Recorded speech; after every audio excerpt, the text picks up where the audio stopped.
Mrs Gayatri Datar, तुम्ही असं म्हणताय की तुमचा नवरा तुमच्या मुलाला खुश ठेवू शकत नाही, आनंदात ठेवू शकत नाही. म्हणजे तुमचा नवरा तुमच्या मुलाला त्रास देतो, मारहाण नाही, मग छळ करतो नाही, म्हणजे त्याच्यावरती प्रेम करत नसेल, त्याचे हट्ट पुरवत नसेल, है ना? असं काही नाही. मग तरीही तुम्ही असं का म्हणताय?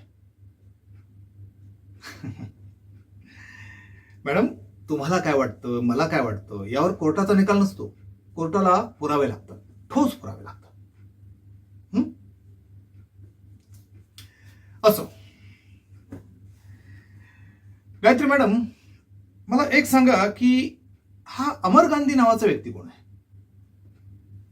तुमचा मित्र, बर. पण तुमच्या ओळखीच्या लोकांनी असं सांगितलंय की तुम्ही बऱ्याच वेळेला एकत्र दिसता.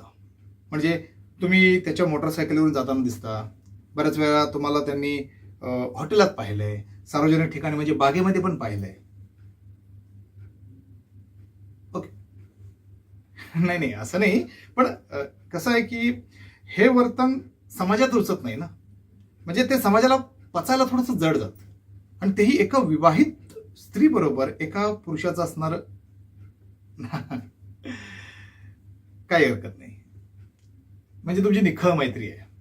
हो, थँक्यू. माय लॉर्ड, गायत्री मॅडम यांच्या स्टेटमेंटवरून असं लक्षात येत आहे की किरण दातार त्यांच्या मुलावरती अतिशय प्रेम करतात, त्याचे हट्ट पुरवतात, कोणताही त्याला त्रास देत नाहीत. या उलट गायत्री दातार यांचं समाजाप्रती असणारं जे वर्तन आहे ते योग्य नाही.